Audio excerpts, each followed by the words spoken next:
है। अब बात करते हैं एक छोटी सी ट्रिक की, कैसे हम जान लेंगे कि अष्टछाप के कवि कौन कौन हैं और कौन कौन उनमें से वल्लभाचार्य के शिष्य हैं और कौन कौन उनमें विठलनाथ के शिष्य हैं। जी हाँ, एक छोटी सी ट्रिक है।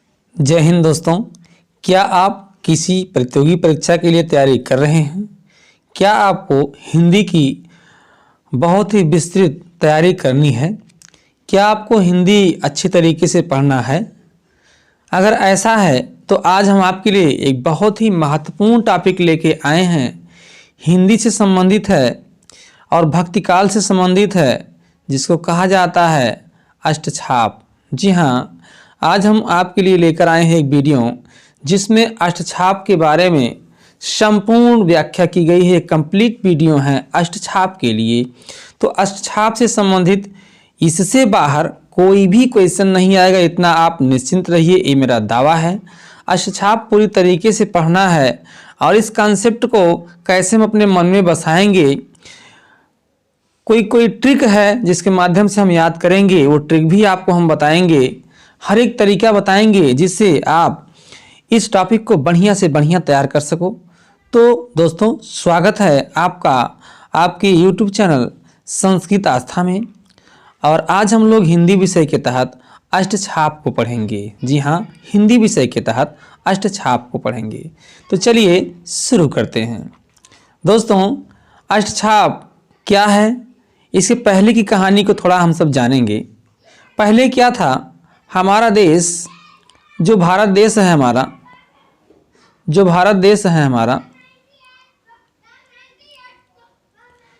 ये जो भारत देश हमारा है, ठीक तो नहीं बना है लेकिन मान लीजिए इसको, इसका ये उत्तरी भाग है, ये पूर्वी भाग है, ये पश्चिमी भाग है और ये दक्षिणी भाग है। दोस्तों, तो हमारे देश में भक्ति शुरू कब हुई, कब से भक्ति का उदय हुआ और किस तरफ से हुआ? क्या पूरब से, पश्चिम से, उत्तर से या दक्षिण से? यहीं से क्वेश्चन बनना शुरू है दोस्तों।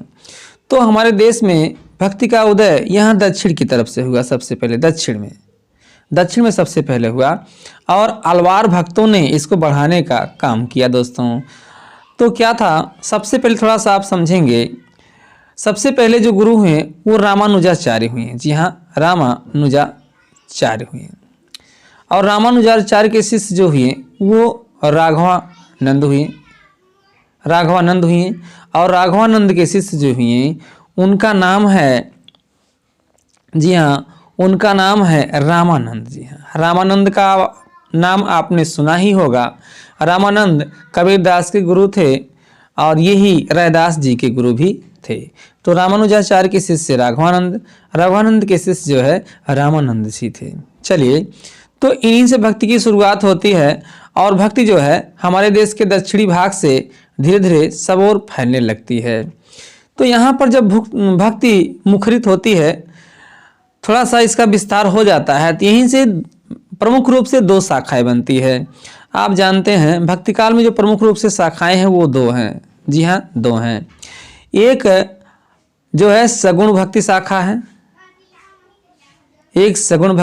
है, और दूसरी शाखा जो है वो निर्गुण भक्ति शाखा है। जी हाँ दोस्तों, ध्यान से कॉपी कलम लेके बैठिएगा और पॉइंट सब नोट करते चलिएगा। तो एक शाखा है सगुण भक्ति शाखा, दूसरी शाखा है निर्गुण भक्ति शाखा। अब इन दोनों शाखाओं में दो शाखाएं हो गई। सगुण में कुछ लोग ऐसे थे जो राम की पूजा करते थे और कुछ लोग ऐसे थे जो कृष्ण की पूजा करते थे। तो एक तो हो गई आपकी रामाश्रयी शाखा और एक आपकी हो गई कृष्णाश्रयी शाखा। इसी प्रकार निर्गुण में भी कुछ लोग जो है प्रेमाश्रयी शाखा के अंतर्गत आते थे और कुछ लोग ज्ञानाश्रयी शाखा के अंतर्गत आते थे। तो ये चार शाखाएं प्रमुख रूप से हो गई। रामाश्रयी शाखा के जो आदि आचार्य, जो प्रवर्तक थे या फिर जो मुख्य आचार्य थे, मुख्य कवि थे, वो थे तुलसीदास। कृष्णाश्रयी में सूरदास, ज्ञानाश्रयी में कबीरदास और प्रेमाश्रयी में मलिक मोहम्मद जायसी। ये चार कवि हैं दोस्तों। तो हम यहाँ जो अष्टछाप पढ़ने वाले हैं वो इस कृष्णाश्रयी शाखा संबंधित है, यानी कृष्ण से संबंधित है। जी हाँ दोस्तों, कृष्ण से संबंधित है। तो आइए हम लोग पढ़ते हैं। उसके पहले आप लोग एक बात अवश्य जानेंगे कि यहाँ पर जो है इस भक्ति काल को, जिस काल से संबंधित हम लोग अष्टछाप पढ़ने वाले हैं, इस भक्ति काल को जो है हिंदी साहित्य का स्वर्ण काल कहा जाता है, स्वर्ण युग कहा जाता है। तो ये आप सभी जान रहे हैं, लेकिन क्या आप जानते हैं कि हिंदी को जो है स्वर्ण युग किसने कहा? तो वो है हजारी प्रसाद द्विवेदी। डॉक्टर हजारी प्रसाद द्विवेदी ने भक्ति काल को स्वर्ण काल या फिर स्वर्ण युग के नाम से कहा है। चलिए, इतना कुछ जानने के बाद कृष्णाश्रयी से संबंधित है आपका यह अष्टछाप। तब आगे बढ़ते हैं और पढ़ते हैं कृष्णाश्रयी शाखा के बारे में कुछ महत्वपूर्ण बातें। चलिए, तो अष्टछाप क्या है इसको जानने के लिए बने रहिएगा वीडियो पर और वीडियो को लास्ट तक देखिएगा। चलिए, तो कृष्णाश्रयी शाखा देखते हैं। पहले लाइन पर बहुत ही इंपॉर्टेंट है, एक एक लाइन आपके लिए। पहले लाइन में लिखा गया है, जिन्होंने, यहाँ ने कट गया है, जिन्होंने कृष्ण भक्ति को लोकप्रिय बनाया। जी हाँ, कृष्ण भक्ति का जिन्होंने प्रचार प्रसार किया वे एक संप्रदाय से जुड़े थे दोस्तों, वो था वल्लभ संप्रदाय। जी हाँ, अगर क्वेश्चन आता है कि कृष्ण की भक्ति करने वाले या कृष्ण की भक्ति को जिन्होंने लोकप्रिय बनाया वो किस संप्रदाय से जुड़े थे, तो वो है आपका वल्लभ संप्रदाय, याद रखिएगा। आगे बढ़ते हैं। इस संप्रदाय का दार्शनिक सिद्धांत क्या था दोस्तों, अगर पूछा जाए तो वल्लभ संप्रदाय का जो दार्शनिक सिद्धांत था वो शुद्धाद्वैत था। जी हाँ, शुद्धाद्वैत था। ये दूसरा पॉइंट आपका हो गया। चलिए, अब जब और आगे बढ़ते हैं दोस्तों, तो इन सब का साधना मार्ग कौन था? यानी वल्लभ संप्रदाय से जो लोग जुड़े हुए थे, जिनका सिद्धांत शुद्धाद्वैत था, वो जो है उन सबका साधना का जो मार्ग था वो मार्ग क्या कहलाता था? तो वो कहलाता था दोस्तों पुष्टि मार्ग। जी हाँ, वे कृष्ण भक्त कवि जो वल्लभ संप्रदाय से जुड़े थे, उनका सिद्धांत शुद्धाद्वैत था, उनका चलने का मार्ग या जिस मार्ग पे, जिस भक्ति के मार्ग पे वो चल रहे थे उसको पुष्टि मार्ग कहा जाता था। जी हाँ दोस्तों, पुष्टि मार्ग कहा जाता था। चलिए, इतनी बात तो आशा करते हैं आपको समझ में आ गई होगी। अब देखिए, पुष्टि मार्ग का जो आधार ग्रंथ है वो क्या है? तो वो श्रीमद् भागवत है। पुष्टि मार्ग जिस पर कृष्ण भक्त कवि चल रहे थे, उन सब का जो मार्ग था पुष्टि मार्ग, उसका आधार ग्रंथ क्या है? यानी उसमें जो नियम है, जो नीतियां हैं, वो किससे बनाई गई? तो वो श्रीमद् भागवत है दोस्तों। जी हाँ, श्रीमद् भागवत है। अब आइए छोटी सी कहानी के माध्यम से समझते हैं। ये आपने कहानी सुना होगा कि एक बार जो है श्री कृष्ण ने अपने अंगुलियों पर गोवर्धन पर्वत को उठा लिया था दोस्तों। जी हाँ, गोवर्धन पर्वत को उठा लिया था। आप यहाँ देख सकते हैं, यहाँ बीच में श्री कृष्ण जो गोवर्धन पर्वत को उठाए हुए हैं और सारी गोकुल की जनता वहाँ अपना बचाव कर रही है। तो ये जो पर्वत था दोस्तों, इस पर्वत का क्या नाम था दोस्तों? ये गोवर्धन पर्वत था। जी हाँ, ये गोवर्धन पर्वत था। इससे अष्टछाप की कहानी जुड़ी हुई है, इसलिए हम आपको दिखा रहे हैं गोवर्धन पर्वत। तो इसी गोवर्धन पर्वत पर एक मंदिर था दोस्तों। जी हाँ, एक मंदिर था। और उस मंदिर का जिक्र क्यों किया जाता है, क्यों किया जा रहा है, आइए उससे आगे समझते हैं। तो इस मंदिर को जो है किसने बनवाया? तो यहाँ एक लाइन पर ध्यान देंगे दोस्तों। सन 1519 ईस्वी में, कब? सन 1519 ईस्वी में वल्लभाचार्य के शिष्य, एक संत थे वल्लभाचार्य, भी उनका विस्तार से हम लोग जानकारी हासिल करेंगे। उनके शिष्य पूरनमल खत्री, जी हाँ, पूरनमल खत्री ने गोवर्धन पर्वत पर, ये जो गोवर्धन पर्वत था अभी आप देखे हैं, उसके ऊपर श्रीनाथ जी का मंदिर उन्होंने बनवाया था। वल्लभाचार्य के शिष्य पूरनमल खत्री ने गोवर्धन पर्वत पर जो है क्या बनवाया था दोस्तों? तो श्रीनाथ जी का मंदिर अर्थात शिव का, महाकाल का मंदिर बनवाया था। ये आप देख सकते हैं, इसी पर्वत के ऊपर बनवाया था दोस्तों। तो उसको देखो आधुनिक रूप भी दे दिया गया है, आप देख सकते हैं कितना अच्छा उसको बना दिया गया है आधुनिक में, है ना। तो ये आधुनिक रूप उसको दे दिया गया है श्रीनाथ के मंदिर को, महाकाल के मंदिर को। और अब आइए इससे कुछ आगे बढ़ते हैं एक कदम और देखते हैं, इससे और अच्छी जानकारी लेते हैं। प्रत्येक कोने कोने में झांक आएंगे, एकदम से अष्टछाप की कोई भी बात नहीं छूटेगी। बस वीडियो पर बने रहिएगा आप प्लीज़। और वीडियो अच्छा लग रहा हो तो अभी लाइक कर दीजिए, सब्सक्राइब नहीं किया है चैनल को सब्सक्राइब कर दीजिए, और वीडियो को अपने व्हाट्सएप ग्रुप में सबके पास सेंड करना मत भूलिएगा दोस्तों, सभी के पास फैला दीजिएगा इस वीडियो को। चलिए तो आगे बढ़ते हैं और आगे कुछ और देखते हैं। तो यहाँ पर देखिए कुछ लाइनें लिखी हुई हैं। क्या लाइनें लिखी हुई हैं? और ये चित्र आप देख रहे हो ये वल्लभाचार्य जी का है, महाराज वल्लभाचार्य जी का है। चलिए पहले लाइनों को पढ़ते हैं और इससे एक सटीक जानकारी लेते हैं दोस्तों। चलिए तो आगे बढ़ते हैं। अब देखिए क्या है यहाँ पर, वल्लभाचार्य सिकंदर लोदी तथा बाबर के समकालीन थे। जिस समय में सिकंदर लोदी और बाबर हुआ करते थे, उसी समय के आसपास वल्लभाचार्य भी हुए। बहुत महान संत थे, कृष्ण भक्ति शाखा के ये बहुत ही महान संत थे। तो ये जो है सिकंदर लोदी और बाबर के समकालीन थे, अर्थात उन्हीं के समय में हुआ करते थे। आगे है, इनका समय दिया गया है, समय 1478 से 1530 ईस्वी तक। जी हाँ, ये समय इनका दिया गया है। स्थान इनका कहाँ था, तो चंपारण था। जी हाँ, चंपारण था।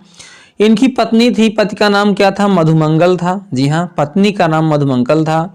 और इनके 2 पुत्र थे, जिसमें एक का नाम था गोपीनाथ और दूसरे का नाम था विट्ठलनाथ। तो गोपीनाथ तो संत नहीं बन पाए, लेकिन विट्ठलनाथ आगे चल के संत बने हैं। अभी इनका परिचय आपको मिलेगा दोस्तों। अच्छा, और क्या है, वल्लभाचार्य के ग्रंथ जो भी हैं वो इस प्रकार हैं। एक ग्रंथ है इनका पूर्व मीमांसा भाष्य, जल्दी आपको मिलेगा नहीं दोस्तों कहीं, हम बहुत खोज के लाए हैं आपके लिए। तो पूर्व मीमांसा भाष्य है एक इनका ग्रंथ। दूसरा है उत्तर मीमांसा भाष्य, या फिर इसी का दूसरा नाम है ब्रह्म सूत्र। इसको अणुभाष्य भी कहा जाता था। चलिए आगे, और इनकी कुछ रचनाएं हैं, कुछ ग्रंथ हैं, जिनमें सुबोधनी टीका है, तत्वदीप निबंध है। इतनी है रचनाएं इनकी। पूर्व मीमांसा भाष्य, उत्तर मीमांसा भाष्य, ब्रह्मसूत्र और भाष्य, सुबोधनी टीका और तत्वदीप निबंध है। इतनी रचनाएं हैं इनकी। और क्या इनके बारे में खास, तो पुष्ट मार्ग में, आप पहले जान चुके हैं पुष्ट मार्ग के सब कवि हैं। पुष्ट मार्ग में वल्लभाचार्य जी ने अपने 4 शिष्यों को दीक्षित किया। अष्टाप बनने की शुरुआत हो गई दोस्तों। वल्लभाचार्य ने कितने शिष्यों को दीक्षित किया या कितने शिष्य को बनाया, तो आप देख सकते हैं वल्लभाचार्य के ये 4 शिष्य हैं। आपके सामने उनका फिगर दिख रहा होगा दोस्तों। वल्लभाचार्य के ये 4 शिष्य हैं। ये 4 शिष्य आपको दिखाई पड़ रहे होंगे। एक शिष्य यहाँ है, एक शिष्य यहाँ है, एक शिष्य यहाँ है, एक शिष्य यहाँ है। आइए चारों लोगों का नाम जानते हैं दोस्तों। तो ये जो पहले आपको दिखाई पड़ रहे हैं, ये सूरदास हैं। जी हाँ, सूरदास हैं। ये जो है कुंभन दास हैं, और ये जो है कृष्णदास हैं, और ये आप देख रहे हैं परमानंद दास हैं। ये 4 शिष्य वल्लभाचार्य के थे जो अष्टाप में शामिल है दोस्तों। तो याद रखिएगा इनका नाम, अभी हम ट्रिक से आपको बता देंगे, 1 मिनट में आपको सबका नाम याद हो जाएगा सीरियल से, क्रम से। चलिए, तो ये हैं वल्लभाचार्य प्रभु जी, और इनके 4 शिष्य हैं सूरदास और कुंभन दास, कृष्णदास और यहाँ पर परमानंद दास। 4 इसके इनके जो है शिष्य हैं जी। और क्या है यहाँ पर थोड़ा सा आपको लिखा है, इसको इस पर ध्यान देंगे। यहाँ पर हमने बहुत मेहनत से आपके लिए स्लाइडें जोड़ी हैं, सब बनाया है। तो अणुभाष्य वल्लभाचार्य का अधूरा ग्रंथ है। जी हाँ, वल्लभाचार्य ने अणुभाष्य को पूरा नहीं लिखा, अभी ऊपर आपने देखा है। और इसको पूरा किसने किया, जिसे उनके पुत्र विट्ठलनाथ ने पूरा किया। आपने देखा वल्लभाचार्य के 2 पुत्र थे। जी हाँ दोस्तों, वल्लभाचार्य के कितने पुत्र थे, तो 2 पुत्र थे। आपने यहाँ नाम उनका लिया है हमने। तो एक थे गोपीनाथ दोस्तों, एक थे गोपीनाथ, दूसरे विट्ठलनाथ। तो गोपीनाथ संत नहीं बने, लेकिन विट्ठलनाथ आके संत आगे चल के बने हैं। और उन्होंने ही अणुभाष्य को, जो कि वल्लभाचार्य जी का अधूरा ग्रंथ था, जिसे विट्ठलनाथ जी ने क्या किया, पूरा किया दोस्तों उनके ग्रंथ को। चलिए अब बात करते हैं कुछ आगे की। इन 4 शिष्यों को ध्यान से देख लीजिए। तो ये हैं सूरदास। देखिए, ये देखने से पता चल रहा है इनके पास आंखें नहीं हैं, सूरदास हैं, और श्री कृष्ण जी की भक्ति आराधना करते रहते थे। और इधर देखेंगे और यहाँ पर देखेंगे तो ये जो है कुंभन दास जी हैं, कुंभन दास जी हैं। यहाँ जो है कृष्णदास जी हैं दोस्तों। और यहाँ पर देखेंगे तो ये जो है परमानंद दास जी हैं।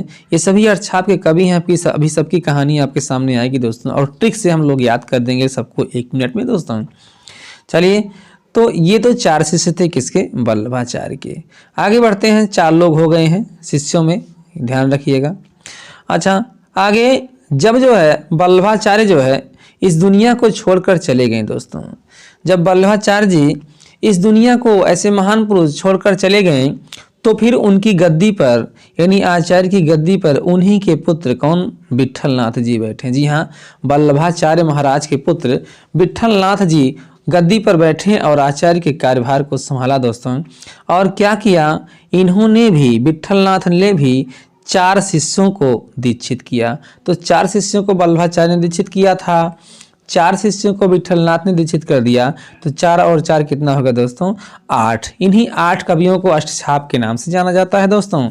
इन्हीं 8 कवियों को अष्टछाप के नाम से जाना जाता है। 8 का नाम अभी ट्रिक से आप याद करेंगे। अभी देखना है कि विट्ठलनाथ ने उन किन 4 शिष्यों को दीक्षित किया है दोस्तों। तो इन्होंने भी 4 शिष्यों को दीक्षित किया है। देखते हैं कौन 4 शिष्य हैं। तो यहाँ पर आप फिगर में देख पा रहे होंगे, ये विट्ठलनाथ के 4 शिष्य हैं दोस्तों। ये विट्ठलनाथ के 4 शिष्य हैं, यहाँ पर आपको दिखाई पड़ रहा होगा। कौन कौन है जरा उनका नाम जानते हैं। तो ये हैं छीत स्वामी, आप देख रहे हैं एक वाद्य यंत्र बजा रहे हैं। और यहाँ पर हैं गुरु गोविंद स्वामी, जी हाँ गोविंद स्वामी हैं। और यहाँ पर जो है नंददास हैं। और आगे बढ़ते हैं, यहाँ पर चतुर्भुज दास हैं। तो फिर छीत स्वामी, गोविंद स्वामी, नंददास और चतुर्भुज दास, ये विट्ठलनाथ जी के संत थे। जी हाँ, ये विट्ठलनाथ जी के संत थे। तो यहाँ पर एक बात आप ध्यान रखिएगा, 4 शिष्यों को वल्लभाचार्य जी ने शिष्य दीक्षित किया, दुनिया को छोड़कर चले गए। फिर उनके पुत्र विट्ठलनाथ जी ने भी 4 शिष्यों को दीक्षित किया, तो कुल मिला के 8 शिष्य हो गए। अब इन्हीं 8 शिष्यों को जोड़ करके जो है, इन्हीं 8 शिष्यों को जोड़ करके जो है दोस्तों क्या किया, तो इन्हीं 8 शिष्यों को जोड़कर विट्ठलनाथ जी ने अष्टछाप का निर्माण किया दोस्तों। किसका निर्माण दोस्तों? अष्टछाप का निर्माण किया है। और अगर 8 कवियों का निर्माण कब किया, अष्टछाप का निर्माण कब किया, सन की अगर बात बहुत बार पूछा गया क्वेश्चन, किस सन में अष्टछाप का निर्माण हुआ, तो याद रखिएगा डेट 1565 ईस्वी दोस्तों। जी हाँ, 1565 ईस्वी में स्वामी विट्ठलनाथ जी ने 8 कवियों को मिलाकर, 4 कवि इनके पिताजी के वल्लभाचार्य के 4 कवि और 4 कवि इनके जिनको इन्होंने दीक्षित किया था, सभी 8 कवियों को मिलाकर इन्होंने विट्ठलनाथ जी ने अष्टछाप की स्थापना किया। अच्छा, एक क्वेश्चन यहाँ से आता है, कभी कभी पूछा जाता है, कभी कभी आपसे पूछ लिया जाता है कि अष्टछाप के निर्माता कौन है, अष्टछाप को बनाने वाले कौन हैं। तो लोग चूंकि सोच लेते हैं कि पहले वल्लभाचार्य थे, पुराने थे, विट्ठलनाथ के पिता थे, तो उन्होंने ही अष्टछाप को शुरू किया या बनाया। ऐसी बात नहीं है, क्योंकि वल्लभाचार्य ने 4 शिष्य को दीक्षित किया था, उसके बाद वो दुनिया को उसके बाद छोड़ के चले गए। तो उसके बाद 4 था तो कैसे अष्टछाप बना देंगे। 4 और जब विट्ठलनाथ ने दीक्षित किया तब जाके कहीं अष्टछाप बना है। तो अष्टछाप की स्थापना किसने की? तो अष्टछाप की स्थापना दोस्तों, अष्टछाप की स्थापना किसने की? तो विट्ठलनाथ ने किया है दोस्तों। जी हाँ, विट्ठलनाथ ने किया है। तो एक बार पुनः आप इसको देख लें, वल्लभाचार्य ने 4 शिष्य बनाया, विट्ठलनाथ ने 4 शिष्य बनाया, कुल मिला के हो गए 8 शिष्य। और 8 शिष्यों को मिला करके विट्ठलनाथ ने 1565 ईस्वी में अष्टछाप की स्थापना की। इन्हीं 8 कवियों को अष्टछाप के नाम से जाना जाता है। अब बात करते हैं एक छोटी सी ट्रिक की, कैसे हम जान लेंगे कि अष्टछाप के कवि कौन कौन हैं और कौन कौन उनमें से वल्लभाचार्य के शिष्य हैं और कौन कौन उनमें विट्ठलनाथ के शिष्य हैं। जी हाँ, एक छोटी सी ट्रिक है। एक शब्द है आपका कृपाकस। जी हाँ, कृपाकस एक ट्रिक है, कृपाकस, और दूसरी ट्रिक है छीगोचनम। ये ट्रिक है आपका, याद कर लीजिएगा 2 शब्द, कृपाकस छीगोचनम। जी हाँ, कृपाकस छीगोचनम। अब आइए यहाँ एक बात आपको हम बताना चाहेंगे, कृपाकस के अंतर्गत जितने भी 4 कवि आएंगे वो पहले कौन थे? तो पहले वल्लभाचार्य थे। तो इसके अंतर्गत आने वाले जितने भी लोग हैं सब वल्लभाचार्य के शिष्य होंगे, इतना तो आपको ध्यान देना ही होगा। और छीगोचनम के अंतर्गत जितने शिष्य आएंगे वो सभी किसके, जितने लोग आएंगे वो सभी किसके शिष्य होंगे? तो सभी वल्लभाचार्य के पुत्र स्वामी विट्ठलनाथ के शिष्य होंगे। जी हाँ, स्वामी विट्ठलनाथ के शिष्य होंगे दोस्तों। इसको आप क्या करें, आइए ट्रिक को समझते हैं कैसे काम करेगी ट्रिक। चलिए, तो यहाँ पहला शब्द लिखा है कृपाकस। कृपाकस से देखेंगे इसमें क्या है, कृ से कृष्णदास, पा से परमानंद दास, का से कुंभन दास और सा से सूरदास। तो पहला शब्द, ये सभी किसके शिष्य थे? तो ये सभी दोस्तों आप जान चुके हैं पहले ही, वल्लभाचार्य के शिष्य थे। किसके? तो वल्लभाचार्य के शिष्य थे दोस्तों। कौन कौन? कृपाकस यानी कृष्णदास, परमानंद दास, कुंभन दास और सूरदास। याद हो जाएगा? तो याद हो जाना चाहिए आपको आसानी से। कृपाकस छीगोचनम, तो कृपाकस में 4 शिष्य आते हैं 4 अक्षरों से, जो कि पहले थे वल्लभाचार्य, उनके शिष्य थे। अब आइए देखते हैं विट्ठलनाथ के शिष्य को कृपाकस के बाद छीगोचनम से दोस्तों। तो यहाँ पर छीगोचनम है, ऐसे इससे कैसे निकालेंगे सभी का नाम? तो छी से छीत स्वामी, गो से गोविंद स्वामी, चा से चतुर्भुज दास और ना से नंददास। तो ये सभी चारों शिष्य किसके शिष्य थे? ये सभी वल्लभाचार्य के पुत्र, वल्लभाचार्य के पुत्र दोस्तों विट्ठल नाथ के शिष्य थे। ये चारों विट्ठल नाथ के शिष्य थे। आशा करते हैं आपको ट्रिक समझ में आ गई होगी दोस्तों। कृपाकस छी घोषणम, कृपाकस में कृष्णदास, परमानंद दास, कुंभन दास और फिर सूरदास, ये वल्लभाचार्य के शिष्य। छी गोचनम में छीत स्वामी, गोविंद स्वामी, चतुर्भुज दास, नंददास, ये विट्ठल नाथ के शिष्य। याद हो गया दोस्तों? चलिए, अच्छा लगा हो ट्रिक तो अभी वीडियो को लाइक कर दीजिएगा, और अच्छा लगा हो ये ट्रिक तो आप अपने व्हाट्सएप ग्रुप में, फेसबुक पे, ट्विटर पे, जहाँ भी आप हैं वहाँ जितने भी लोग हैं आपके ग्रुप में, आपके व्हाट्सएप पे, सबके पास इस वीडियो को शेयर कर दीजिएगा, पहुँचा जरूर दीजिएगा। तो दोस्तों बहुत ही बड़ी सहायता आप हमारी करेंगे, हमारे चैनल को बढ़ाने में हमारी बहुत मदद करेंगे। साथ ही साथ अगर आपने चैनल को सब्सक्राइब नहीं किया है दोस्तों तो चैनल को सब्सक्राइब जरूर कर दीजिएगा। तो ये थे 8 कवि, जिनमें 4 कवि वल्लभाचार्य के थे और 4 कवि जो है विट्ठल नाथ के थे। इन्हीं 8 कवियों को मिला करके अष्टछाप का निर्माण हुआ। अभी जाइएगा मत दोस्तों, अभी हम विट्ठल नाथ के और वल्लभाचार्य के, इन सभी के 8 कवियों के बारे में थोड़ा सा जान लेंगे तो पूरी कंप्लीट नॉलेज हमारे पास हो जाएगी अष्टछाप की। तो ये लाइन तो आप पढ़ चुके हैं। सबसे पहले विट्ठल नाथ ने इन 8 कवियों को मिलाकर अष्टछाप की स्थापना पुनः देख लें 1565 ईस्वी में किया था दोस्तों, 1565 ईस्वी में किया था। चलिए अब एक एक करके प्रत्येक कवि को देखते हैं, लेकिन उनसे पहले एक लाइन जरूर हम पढ़ेंगे दोस्तों, एक लाइन हम जरूर पढ़ेंगे। क्या है कि सूरदास इनमें सर्व प्रमुख हैं अष्टछाप में 8 कवियों में। जी हाँ, वल्लभाचार्य के 4 शिष्य और विट्ठल नाथ के 4 शिष्य 8 कवियों में सबसे सर्व प्रमुख कौन है? तो सबसे सर्व प्रमुख सूरदास हैं। कहा गया इनकी आंखें तो नहीं थी, लेकिन इन्होंने सबसे बढ़िया श्री कृष्ण का वर्णन किया, उनका बखान किया और उनका दर्शन किया। चलिए, तो सूरदास जी इनमें सर्वप्रमुख हैं और उन्हें क्या कहा जाता है आपको ध्यान देंगे तो उन्हें कहा जाता है अष्टछाप का जहाज। ध्यान रखेंगे, बहुत बार क्वेश्चन आया है दोस्तों कि निम्नलिखित में से किसे अष्टछाप का जहाज कहा जाता है। जी हाँ, निम्नलिखित में से किसे अष्टछाप का जहाज कहा जाता है? तो वो सूरदास हैं दोस्तों, सूरदास को ही अष्टछाप का जहाज कहा जाता है। चलिए आगे बढ़ते हैं। अब पहले अष्टछाप के कवि के बारे में हम लोग जानकारी हासिल करेंगे, जिनका नाम है कुंभन दास दोस्तों। कुंभन दास की जानकारी हम लोग हासिल करेंगे और बढ़िया से एक एक जानकारी हासिल कर लेंगे। एक बार इस वीडियो को पूरा आप देख लीजिए दोस्तों, हमेशा के लिए छुट्टी हो जाएगी, कभी फिर भक्ति काल में अष्टछाप को नहीं पढ़ना पड़ेगा, ये गारंटी हमारी। चलिए देखते हैं। कुंभन दास जो है प्रथम अष्टछापी कवि थे। ध्यान दीजिएगा, अष्टछाप में सबसे पहले कवि कौन, सबसे पहले किसको दीक्षित किया गया था? तो वल्लभाचार्य ने किया था। किसको? कुंभन दास को। इसलिए अष्टछाप के प्रथम अष्टछापी कवि कहे जाते हैं। और 1942 ईस्वी में, कब दोस्तों? 1942 ईस्वी में आप जानते हैं कि 1942 ईस्वी में वल्लभाचार्य ने दीक्षा ली थी। जी हाँ, 1942, सॉरी यहाँ पर डेट गलत लिखी है दोस्तों एक मिनट, ये 1500 होना चाहिए था दोस्तों, सॉरी ये 1500 होना चाहिए था। तो इसको 1500 देख लीजिए ध्यान से, ये 1500 है। जी हाँ 1500, क्योंकि 1565 में आप देख रहे हैं अष्टछाप का निर्माण हुआ था। यहाँ आपने देखा 1565 में अष्टछाप का निर्माण हुआ था, तो 1900 में कैसे, इतनी जल्दी कैसे हो सकते हैं? कोई सवाल नहीं। यहाँ थोड़ा सा लिखने में दिक्कत हुई है दोस्तों, तो ध्यान दीजिएगा। ये 1942 नहीं है बल्कि 1542 है ना। 1542 ईस्वी में वल्लभाचार्य से दीक्षा लिया था। किसने? कुंभन दास ने, और प्रथम अष्टछापी कवि थे। आगे हैं, कुंभन दास अकबर के निमंत्रण पर फतेहपुर सीकरी गए थे और अफसोस करके उन्होंने लिखा था। एक बार क्या हुआ दोस्तों, थोड़ा सा ध्यान से सुनेंगे।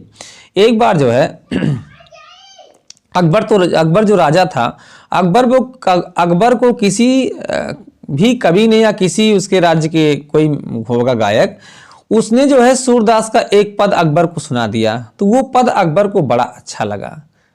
तो इसके बाद अकबर ने कहा कि सूरदास को यहाँ बुलाइए, वो आकर उनसे हम मुलाकात करना चाहते हैं। इतने अच्छे लेखक हैं, इतने अच्छे पदों की रचना करते हैं, जरा हम सूरदास से मिलना चाहते हैं। तो क्या हुआ, सूरदास चूंकि राजा की बात थी तो सूरदास जो है पैदल चले गए। कहाँ गए? तो वो अकबर के दरबार में गए।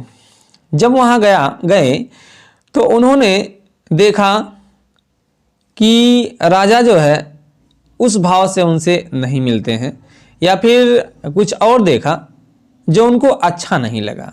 और सबसे ज़्यादा अच्छा क्या नहीं लगा? सबसे ज़्यादा अच्छा उनको ये नहीं लगा कि उनको लगा जैसे श्री कृष्ण जी अब हमारे पास नहीं हैं। हम जो है उस मंदिर को छोड़कर चले आए जहाँ हम रहते थे और श्री कृष्ण की हमेशा पूजा अर्चना करते थे, हम यहाँ चले आए तो हमको लगता है कि हम श्री कृष्ण से दूर हो गए। इसलिए भी उनको बहुत शोक हुआ, बहुत दुख हुआ। और इसके बाद जो है राजा को भी देखा तो कृष्ण भक्त नहीं थे राजा, वो तो स्वयं बुलाए थे इनको इनका गायन सुनने के लिए। तो उनको अफसोस हुआ और अफसोस करके ही उन्होंने एक पंक्ति वहीं पर तुरंत आशुकवि के रूप में लिख दिया था। क्या लिखा था? उन्होंने कहा, संतन को कहाँ सीकरी सो काम। क्योंकि वो सीकरी में गए थे अकबर के पास, फतेहपुर सीकरी में ही अकबर ने इनको बुलाया था सूरदास को। तो उन्होंने कहा, संतन को कहाँ सीकरी सो काम। और क्या कहा? आवत जात पन्हैया टूटी, बिसर गयो हरि नाम। उन्होंने कहा, आते जाते हम थक गए, हमारा पैर दर्द करने लगा, और हम सबसे बड़ी बात हो गई कि हरि का नाम, कृष्ण का नाम हम भूल गए। इतनी समय हमको याद नहीं रहा, उनका नाम हम जप नहीं पाए।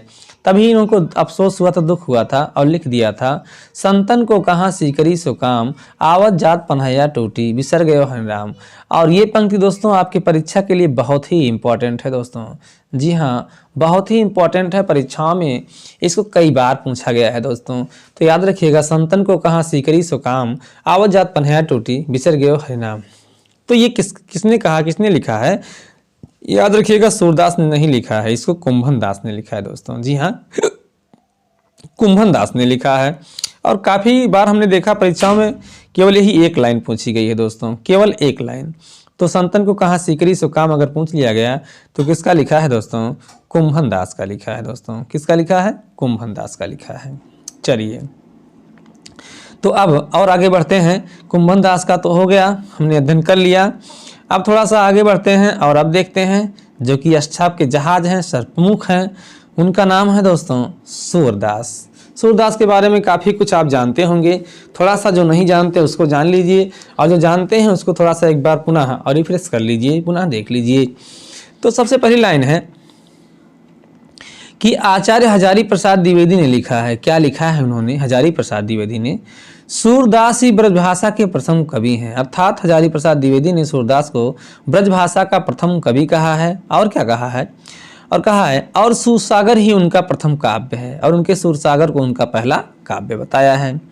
सूरदास का जन्म कब हुआ? तो वैशाख शुक्ल पंचमी दिन मंगलवार संवत 1535 विक्रमी में हुआ था। और ध्यान दें, सूरदास जी वल्लभाचार्य से 10 दिन के छोटे थे केवल, बस लगभग बराबर के थे, जो कि वल्लभाचार्य के शिष्य बने थे, तो 10 दिन के छोटे थे केवल दोस्तों। सूरदास के कितने ग्रंथ हैं? तो सूरदास के फिलहाल 25 ग्रंथ बताए जाते हैं, जिनमें सब उपलब्ध नहीं हैं, जिनमें केवल 3 उपलब्ध हैं दोस्तों। कौन कौन? तो सूरसागर उपलब्ध है, सूरसारावली उपलब्ध है, साहित्य लहरी उपलब्ध है। 3 ग्रंथ उपलब्ध हैं दोस्तों। आगे बढ़ते हैं। तो इनकी रचनाओं का सर्वप्रथम संपादन कलकत्ता में, जी हाँ कहाँ दोस्तों? कलकत्ता में सन 1841 ईस्वी में राग कल्प द्रुम नाम से हुआ। याद रखिएगा, इनकी रचनाओं का संग्रह राग कल्प द्रुम नाम से हुआ। कहाँ? कलकत्ता में सन 1841 ईस्वी में। और बात करते हैं तो सूरदास का जो उपजीव्य है दोस्तों, यहाँ ध्यान दीजिएगा, सूरदास का उपजीव्य क्या है? तो वो श्री भागवत महापुराण का 10वां स्कंद है, 10वां भाग है दोस्तों। उपजीव्य क्या होता है, क्या आप जानते हैं? तो उपजीव्य उसे कहते हैं कि जैसे जो कवि लिखे हैं, उसको कोई कविता कोई काव्य लिखे हैं, उसको लिखने के लिए किसी दूसरे महाकाव्य की सहायता लिए हैं, अर्थात उससे कुछ उपदेश लेकर ही लिखे हैं। तो जिससे सहायता लिए हैं, जिस महाकाव्य की सहायता लेकर एक नया काव्य लिखा है, तो जिससे सहायता लिए हैं, जिसकी नकल पर लिखे हैं, जिसकी तर्ज पर, वो उसका उपजीव्य कहा जाता है दोस्तों, वो उसका उपजीव्य कहा जाता है। तो सूरदास का उपजीव्य जो था वो भागवत महापुराण का 10वां स्कंद था दोस्तों। आगे है, सूरसागर में 4936 पद हैं, याद रखिएगा। सूरदास के सूरसागर में 4936 पद हैं और 12 स्कंद हैं। स्कंद माने उसके भाग, उसके पार्ट। तो सूरसागर के 12 पार्ट हैं, 12 भाग हैं, 12 स्कंद हैं, जिसमें 4936 पद हैं। आगे क्या है? आगे सूर सारावली है। सूर सारावली में 1107 छंद हैं और संसार को होली का रूपक मानकर इसको लिखा गया है। पूरे संसार को होली का रूपक मान करके सूर सारावली को लिखा है सूरदास जी ने। और बात करें साहित्य लहरी की, तो साहित्य लहरी में 118 पद हैं दोस्तों। जी हाँ, 118 पद हैं। आगे भ्रमर गीत काव्य परंपरा का प्रवर्तन सूरदास ने किया। जी हाँ, भ्रमर गीतों को लिखने की परंपरा जो है वो सूरदास जी ने ही प्रारंभ किया है दोस्तों। चलिए, और आगे क्या है? सूरदास की मृत्यु पर विट्ठलनाथ ने लिखा है। जी हाँ, वल्लभाचार्य ने दीक्षित किया था सूरदास को, लेकिन विट्ठलनाथ, जब सूरदास की मृत्यु होने का समय आया था तो वल्लभाचार्य तो पहले ही चल बसे थे। तो विट्ठलनाथ थे, उन्होंने लिखा है सूरदास की मृत्यु पर। क्या लिखा है? तो लिखा है, पुष्टि मार्ग को जहाज जात है, जाए कछु लेनो होए सो लेओ। यानी उन्होंने लिखा है पुष्टि मार्ग का जहाज जो है, आप जानते हैं सूरदास को अष्टचाप का जहाज कहा जाता था। और विट्ठलनाथ ने लिखा कि पुष्टि मार्ग का वो जहाज अब जा रहा है, जाए कछु लेनो होए सो लो। किसी को अगर कुछ लेना हो, मतलब कोई ज्ञान लेना हो, तो जा करके ले लीजिए, नहीं तो वो पुष्टि मार्ग का जहाज जा रहा है। तो ये विट्ठलनाथ ने लिखा था किसकी मृत्यु पर? सूरदास की मृत्यु पर। याद रखिएगा, पंक्तियां पूछी जाती हैं दोस्तों। आगे है, वीडियो पर बने रहेगी दोस्तों। अभी आपको बहुत कुछ खास मिलने वाला है 8 कवियों के बारे में। सूरदास का थोड़ा सा बड़ा है, इसलिए आप इससे अकताइएगा मत। जल्दी ही देखिए समाप्त है, आगे परमानंद है। तो सूरदास का जो अंतिम पद था उस पर ध्यान देंगे। अंतिम पद दोस्तों, एकदम अंतिम पद क्या था? पिंख जनन नय रूप रस माते, अतिशय चारा चपल अनियारे, पल जरा न समाते। ये सूरदास का अंतिम पद था दोस्तों। चलिए एक बार पढ़ लेंगे, याद आ जाएगा आपको। पिंख जनन नयन रूप रस माते, अतिशय चारा चपल अनियारे, पल जरा न समाते। ये सूरदास ने लिखा है। और सूरदास के लिए अंतिम पंक्ति है दोस्तों, अंतिम पंक्ति है, सूरदास को वात्सल्य रस का सम्राट कहा जाता था। जी हाँ, आप जानते हैं सूरदास ने श्री कृष्ण के बाल्य रूप का वर्णन बहुत अच्छी तरीके से किया है। और जहाँ बालकों का वर्णन हो वहीं वात्सल्य रस होता है, अर्थात वात्सल्य रस का सम्राट कहा जाता है। किसको दोस्तों? तो सूरदास को। चलिए, अब दूसरे अष्टचाप के कवि हैं परमानंद दास। इनके बारे में थोड़ी सी जानकारी आपको हासिल करनी है। परमानंद दास क्या है कि ये वल्लभाचार्य से प्रयाग में इन्होंने दीक्षा लिया था। कहाँ? प्रयाग में दीक्षा लिया था। और परमानंद की खास करके रचनाएं आपको देखना है, बहुत इंपॉर्टेंट है, जिसमें दान लीला है परमानंद दास की दोस्तों, ध्रुव चरित है, परमानंद सागर है ना, ये है जिसमें प्रमुख रूप से 635 पद हैं। तो ये इनकी 3 रचनाएं हैं, 3 काव्य, 3 ग्रंथ हैं। किसके? तो परमानंद दास के, जिन्होंने वल्लभाचार्य से प्रयाग में दीक्षा ली थी इलाहाबाद में। तो दान लीला, ध्रुव चरित, परमानंद सागर, ये प्रमुख ग्रंथ हैं। चलिए कृष्णदास, आइए कृष्णदास के बारे में जानकारी हासिल करते हैं दोस्तों। कृष्णदास के बारे में क्या कुछ है? तो इनकी भी रचनाएं ही प्रमुख है, रचनाओं को आप ध्यान से देख लेंगे। रचनाएं हैं जुगलमान चरित्र है, भ्रमर गीत है, प्रेम तत्व निरूपण है। ये 3 रचनाएं हैं कृष्णदास की। तो शायद आप कॉपी कलम लेके बैठे होंगे दोस्तों। एक कुछ प्रमुख पॉइंट हैं, उनको आप जरूर नोट कर लीजिएगा। जैसे रचनाएं हैं तो 8 लोगों की रचनाएं जरूर याद कर लीजिएगा दोस्तों। तो इसमें जो है जुगलमान चरित्र, भ्रमर गीत, प्रेम तत्व निरूपण है, ये हो गई कृष्णदास। आगे बात करते हैं गोविंद स्वामी की। गोविंद स्वामी जहाँ रहते थे उस स्थान का नाम बहुत पूछा जाता है, इसलिए हमने इसको नोट किया है। गोविंद स्वामी जहाँ रहते थे वह स्थान गोविंद स्वामी की कदम खंडी के नाम से प्रसिद्ध है, अभी भी है। तो गोविंद स्वामी की कदम खंडी के नाम से वह स्थान प्रसिद्ध है, पूछा जा सकता है। जहाँ गोविंद स्वामी रहते थे वह स्थान अब किस नाम से प्रसिद्ध है? तो गोविंद स्वामी कदम खंडी के नाम से प्रसिद्ध है दोस्तों। आगे है पदों का संग्रह। इनके पदों का संग्रह गोविंद स्वामी के पद के नाम से प्रसिद्ध हैं। जी हाँ, साधारण नाम है इनके पदों का, गोविंद स्वामी के पद नाम से। और क्या है? स्फुटिक रचनाओं का संकलन पदावली नाम से प्रसिद्ध है दोस्तों, पदावली नाम से संकलित है दोस्तों। चलिए, तो ये हो गए गोविंद स्वामी। अब देखते हैं आगे छीत स्वामी को। तो ये है छीत स्वामी। छीत स्वामी के बारे में क्या है, ये बीरबल के पुरोहित थे दोस्तों। कौन? छीत स्वामी। जी हाँ, बीरबल के पुरोहित थे। कौन? छीत स्वामी। बीरबल जानते हैं अकबर के दरबार में रहते थे और इनसे आपको बताना नहीं, आप परिचित होंगे दोस्तों। तो बीरबल के पुरोहित कौन थे? तो यही अष्टछाप के कवि छीत स्वामी ही बीरबल के पुरोहित थे। आगे है, दीक्षित होने के बाद ये कौन? छीत स्वामी। दीक्षित होने के बाद छीत स्वामी गोवर्धन पर्वत के निकट पुंछरी नामक स्थान पे, जी हाँ, पुंछरी नामक स्थान पे एक तमाल वृक्ष, एक वृक्ष होता है तमाल का, तमाल वृक्ष की छाया में रहते थे। ठीक है, तो छीत स्वामी जी गोवर्धन पर्वत के निकट एक पुंछरी नामक स्थान था, वहाँ एक तमाल का वृक्ष था, उसी की छाया में ये रहते थे। अब देखते हैं चतुर्भुज दास क्यों। चतुर्भुज दास ये कौन थे? ये कुंभन दास के कनिष्ठ पुत्र थे। आपने देखा अभी कुंभन दास को जिसको सबसे पहले आपने देखा था, उनके कनिष्ठ माने छोटे पुत्र थे। कौन? चतुर्भुज दास दोस्तों। जी हाँ, चतुर्भुज दास। आगे है इनके बारे में, इनके पदों का संकलन है चतुर्भुज कीर्तन संग्रह और कीर्तनावली और दान लीला। दान लीला दो लोगों ने लिखा है अष्टम में दोस्तों, एक आपने पहले देखा होगा, एक ये है। तो इनके जो है 2-3 काव्य संग्रह हैं, 3 जो है इनके ग्रंथ हैं, चतुर्भुज कीर्तन संग्रह और कीर्तनावली और दान लीला, याद रखिएगा दोस्तों। आइए अब देख लेते हैं अंत में 8वें अष्टछाप के कवि नंददास के बारे में थोड़ा सा। चलिए, तो नंददास के ग्रंथों को सबसे पहले देखेंगे। बहुत ढेर सारे ग्रंथ हैं इनके। अनेकार्थ मंजरी, मान मंजरी, रस मंजरी, रूप मंजरी, विरह मंजरी, अर्थात सब मंजरी वाले इनके ग्रंथ थे दोस्तों। अनेकार्थ, मान, रस, रूप, विरह, मंजरी। आगे है सुदामा चरित। देखिए, एक सुदामा चरित नरोत्तम दास का भी है, आप चौंकेंगे नहीं। तो ये छाप में जो है नंददास जी ने लिखा है सुदामा चरित और नरोत्तम दास ने भी लिखा है सुदामा चरित। तो सुदामा चरित, प्रेम बारह खड़ी और क्या लिखा है, श्याम सगाई, रुक्मिणी मंगल, 2 बहुत ही इंपॉर्टेंट रचनाएं हैं, श्याम सगाई और रुक्मिणी मंगल। आगे लिखते हैं भंवर गीत, रास पंचाध्यायी, सिद्धांत पंचाध्यायी और दसम स्कंद। जी हाँ, दसम स्कंद। आप जाते हैं श्रीमद् भागवत के दसम स्कंद थे, काफ़ी लोग प्रभावित थे, जिसमें हरि का भजन है, कृष्ण का भजन है।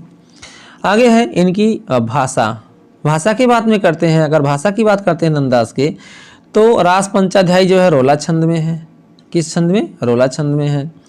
और वियोगी हरि ने, एक कवि थे, हिंदी के कवि हैं, वियोगी हरि ने इसे हिंदी का गीत गोविंद कहा है। किसे? रास पंचाध्यायी को। जी हाँ, वियोगी हरि ने रास पंचाध्यायी को हिंदी का गीत गोविंद कहा है। जी हाँ, गीत गोविंद के चीज़ें जयदेव हैं। तो और थोड़ा सा देख लेते हैं नंददास को। बहुत ही इंपॉर्टेंट लाइन है, नंददास को जड़िया कवि कहा जाता है। बहुत पूछा गया है कि कौन कवि जड़िया है या किसको जड़िया कवि कहा जाता है, कौन जड़िया कवि के नाम से प्रसिद्ध हैं, तो वो है नंददास दोस्तों। जी हाँ, नंददास को जड़िया कवि कहा। जड़िया माने होता है दोस्तों जड़ने वाला, जैसे शॉल में नग जड़ा जाता है या फिर किसी महंगे कपड़े में कुछ मोतियां जड़े जाते हैं, तो जड़ने वाले को जड़िया कहा जाता है। अर्थात नंददास जो है कविताओं में सोने हीरे नगों की तरह से जड़ते थे भावनाओं को, गुणों को, अलंकारों को, रसों को, इसलिए नंददास को जड़िया कवि कहा जाने लगा है दोस्तों। तो आशा करते हैं दोस्तों ये वीडियो आपको समझ में आया होगा, इससे आपको काफ़ी नॉलेज मिला होगा। काफ़ी मेहनत लगती है दोस्तों एक एक स्लाइड को जोड़ने में, एक एक को टाइप करने में। मैं खुद टाइप करता हूं दोस्तों। तो हमारे मेहनत के नाम पर आपसे हमको कोई पैसा नहीं चाहिए दोस्तों, बस इतना ही चाहिए कि आप हमारे चैनल को सब्सक्राइब नहीं किए कर दें। और इतना आपसे ज़रूर कहूँगा, एक काम हम आपसे बहुत आशा रखते हैं दोस्तों कि आप इस वीडियो को आपके जितने भी व्हाट्सएप ग्रुप हैं, जितने भी आपके कॉन्टैक्ट हैं आपके मोबाइल में, सबके पास कोई भी हो, सबके पास इस वीडियो को सेंड कर दीजिए। नीचे शेयर का बटन होगा, उसको टच करिए। इसके बाद व्हाट्सएप के बटन को टच करिए या जहां भी शेयर करना चाहते हैं, और सभी लोगों में फैला दीजिए इस वीडियो को दोस्तों। सबसे पहले तो ग्रुप में, जितने भी ग्रुप हैं व्हाट्सएप में, सब में दोस्तों शेयर कर देंगे तो बहुत ही अच्छा होगा। इस प्रकार हमने देखा बल्भाचार्य के 4 शिष्य और विट्ठलनाथ के 4 शिष्य और 4-4 8 शिष्यों को मिला करके अष्टछाप का निर्माण होता है दोस्तों। और ये सभी कहाँ पूजा कीर्तन करते थे, तो गोवर्धन पर्वत के ऊपर श्रीनाथ जी का मंदिर था, वहीं ये सब पूजा कीर्तन किया करते थे। तो इस प्रकार हमने आज जो है कंप्लीट नॉलेज लिया किसके बारे में दोस्तों, अष्टछाप के बारे में दोस्तों। इसमें आप नोट कर लीजिएगा 8 कवियों की रचनाएं और 8 कवियों के नाम तो आपको नोट करने की बात ही छोड़ दीजिए, याद हो गया होगा। अगर आपने ट्रिक याद किया होगा कृपाकस छीगोचनम, तो 8 अष्टछाप के कवियों को याद हो गया होगा। बस इतना ध्यान रखिएगा, कृपाकस में जो 4 कवि हैं वो वल्लभाचार्य के शिष्य हैं, पहले वल्लभाचार्य ही थे, और उनके पुत्र विठलनाथ के छीगोचनम में 4 शिष्य हैं। तो याद रखिएगा, क्वेश्चन यहाँ से आता है कि निम्नलिखित में से कौन सा कवि वल्लभाचार्य का शिष्य है, तो कृपाकस में से कोई रहेगा तो वल्लभाचार्य का रहेगा, या फिर आएगा निम्नलिखित में से कौन अब विठलनाथ का शिष्य है, तो विठलनाथ का छीगोचनम में आपको छी स्वामी गोविंद स्वामी है ना, और चतुर्भुजा नंददास, याद रखिएगा ये विठलनाथ के शिष्य हैं। साथ ही साथ यहाँ से कोई भी क्वेश्चन आएगा तो अब आप गलत नहीं करोगे, अब आप इसको सही कर ही लोगे। तो वीडियो अच्छा लगा हो तो एक लाइक जरूर करिएगा दोस्तों। चलिए मैं बाल मुकुंद अब विदा लेता हूँ, और ऐसे वीडियो को अगर डेली पाना है चैनल को सब्सक्राइब करके बेल आइकन प्रेस कर दीजिए। चलते हैं दोस्तों, मिलते हैं फिर एक नई वीडियो में, तब तक के लिए जय हिंद, नमस्कार।